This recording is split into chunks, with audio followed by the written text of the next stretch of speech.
What is going on, guys? Welcome back. Today we are doing a little fly fishing mission. The goal is to catch some fish. We got bluegill, bass, and there's even a few crappies in here and some carp. But the crappie and carp are very few and far between. So today we're going after some largemouth and some bluegill primarily. Largies haven't really been hitting that well, mostly because it's just been insane heat. We've got some rain, so temperatures are up and down a lot, but the water's still really hot. So we're going to be going after some bluegills today, probably. I'm going to be throwing some smaller flies, hopefully to, attract both species. So let's get in there and catch some fish.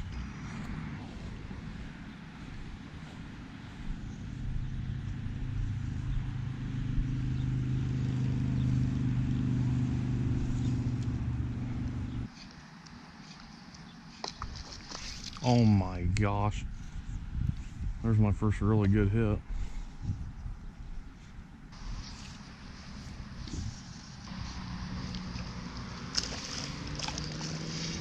There's my first bass. I set the hook way harder than I needed to because I didn't think it would be that small. First bass on the old poppin' fly. First one today. Right species, wrong size.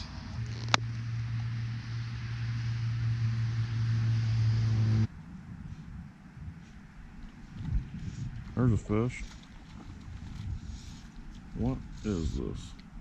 Little largemouth. Second largie of the day. Switched up to a much smaller profile fly.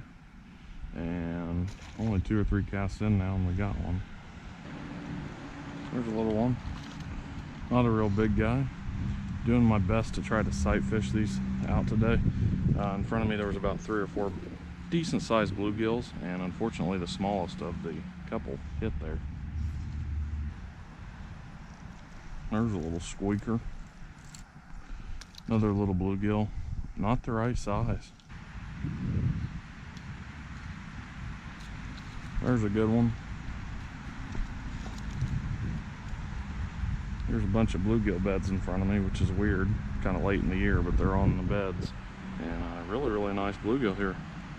Another one on the fly. Kind of depends on the condition. But days like today, I honestly think you could probably catch these fish better and quicker with a fly than you could with live bait. Tried some other bass lures today and nothing's really working, so fly is at least getting me a couple fish.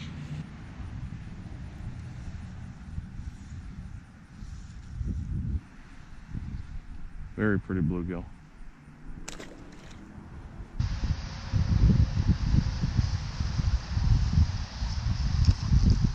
Another gill. There were 2 bass looking at it and I tried to put it right between them, and this bluegill came up and snatched it right out from under him. That's too bad.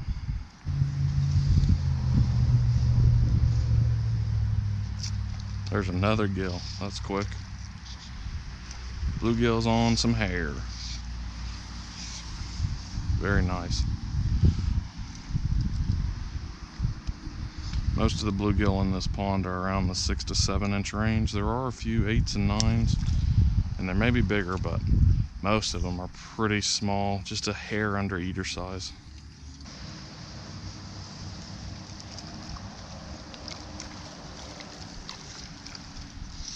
That's like the 4th or 5th bluegill I've caught out of the same hole. This is insanity. My fly only has about 30 or 40% of the hair on it that it originally did. It's caught so many fish, it's unbelievable. Just like I was saying, another one. Just got to find that spot and the fishing will start to turn up really nice. I think maybe if I catch every single bluegill in the pond, maybe the bass will start biting. These bluegills aren't even giving the bass any time to get close to this lure, this fly. Another nice little bluegill. A big guy, honestly. There we go. Oh, I need to tighten the drag. Boom. That's a quality gill right there. That's one of the bigger ones in the pond, right around 7, I'm guessing. There we go. Nice fish on fly. Kind of just sat it down there. I'm practicing reeling right now. This is some kind of different fish. This might be a green sunfish or a warmouth or something, because this one's got a really large mouth on him. Almost like bass mouth on a bluegill. Very nice fish. Pretty fins too.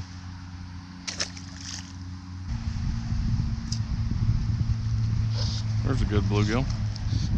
That one kind of came from out deep. Hopefully he's a nice size. Looks good. He's pulling a little bit of drag. Very cool. Definitely one of the bigger ones today. Another good full palmer.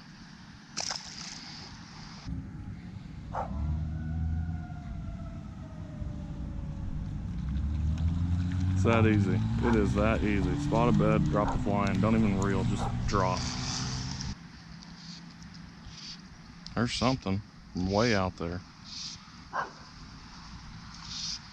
Must be on top, out deep, with all those weeds in there. Gotta love subdivision ponds and dogs. There we go. I love catching them on way out deep or way out there. You get a lot more practice reeling. It's just more fun bringing them in. That weed pile out there is stacked with bluegills. I'd love to catch some bass, but the bass just are not cooperating. Usually I'll snag a few. Those first two were nice, but they're just little babies. There's some 3 or 4 pounders in this pond that I've seen and personally caught, and I've heard there's bigger. So I started fly fishing about 2 years ago, and I've really taken a liking to it in some ponds because ponds are a little bit easier to catch fish in, and I get to learn a little bit more and see what works and what doesn't work on certain species, especially bluegill and bass. I'd like to start fly fishing for trout or maybe even smallmouth. If anybody's got any recommendations on some places, I don't want to say that they're easy to catch fish, but I mean, you could at least get a couple fish to know if I'm doing it right.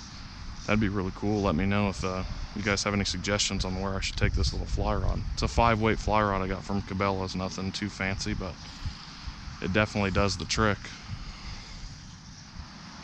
Another really nice gill. This one's actually been caught before. He had another rip in his lip. A lot of these bluegill are hanging out just off that weed edge as well. Anywhere there's weed edges, I've found that that's a really important spot that you need to try and cast at. There's a nice one. Pulling pretty hard. This is another one of those green sunfish, I believe. And you can tell that these things pull harder just because they're thicker. I mean, these are big bluegills, or whatever you want to call them. It's a chunky fish. Beautiful fin colors on them. Awesome fish. Well, I think that's a wrap. We caught a bunch of bluegills, a bunch. Only 2 small bass. Next time the bass hopefully will be fired up a little bit more. A few topwater blow-ups, we just couldn't get the big bass to bite today, so that's all right. Anyways, I want to say thanks for watching, guys. I hope you enjoyed it. Hope you learned a little bit about fly fishing. It's a lot of fun to come out here, and we'll be back again for sure. So stay tuned, y'all. We'll catch you on the next one.